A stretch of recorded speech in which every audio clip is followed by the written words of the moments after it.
Welcome to the 6th part of Man-Eating Leopard of Rudraprayag. Please watch earlier parts to understand the story. Corbett wrote, while I was guarding the bridge, Ibbotson and his wife Jean arrived from Pori. The inspection bungalow had very little space, so I left my room for them and set up my 40-pound tent, on a hill across the Pilgrim Road. A tent could not protect us from a leopard that had clawed doors and windows for miles. So, my men and I built a thorn fence around our camp. A large tree branch was leaned over the camp and disturbed the tent. At first, I asked the men to cut it down, but later I changed my mind because it gave shade during the day. Instead, we cut only the small branches. The tree leaned at a sharp angle and stood outside the fence. There were 8 of us in the camp. After dinner, I blocked the entrance of the fence with thorn bushes. I noticed that the leopard could easily climb the tree and jump inside, but it was too late to change anything that night. I hoped the leopard would not come, and we could cut the tree in the morning. My men refused to sleep in the bungalow. They said sleeping with me in the open was no more dangerous. My cook slept next to me. The 6 Garhwali men slept close together inside the fence. The tree worried me, and I fell asleep thinking about it. Around midnight, I woke up hearing the leopard climbing the tree. I grabbed my rifle and got out of bed. Suddenly, the tree cracked loudly. The cook shouted, "Sahib, bag," which means leopard. I jumped out of the tent but was too late.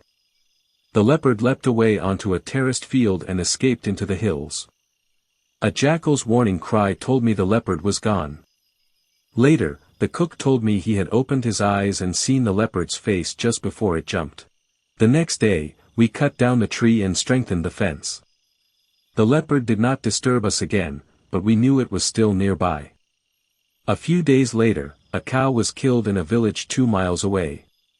The leopard had broken into a house, killed the cow inside, dragged it to the door, and eaten part of it. We hid inside a nearby house and watched the kill all night, but the leopard did not return. In the morning, villagers showed us many doors and windows scratched by the leopard over the years. One door had deep claw marks. It was where the leopard had once attacked goats and a boy. Soon after, another cow was killed near the bungalow. This time, we built a strong machan, a wooden platform, inside a hayrick. We used poles, wire netting, and straw so it looked untouched. In the evening, Ibbotson and I climbed inside and waited. Around 10 p.m., I heard the leopard coming down the hill. It crawled under the platform where I sat. I was ready to shoot, but suddenly the platform creaked when Ibbotson moved. The leopard got frightened and ran away. It never returned to that kill. 2 nights later, another cow was killed near Rudraprayag market. The owner saw the leopard trying to break into his room. When it failed, the leopard killed his cow outside and left after feeding. We decided to sit on a hayrick built in a tree near the kill. Before sitting on the kill, the government sent us a heavy gin trap, which we set up on the leopard's path, and chained it firmly to the ground. That night, dark clouds covered the sky, and we waited with an electric light fixed to my rifle. About an hour after dark, we heard angry roars. The leopard was caught in the trap. I switched on the light and fired, but the bullet hit the chain and broke it.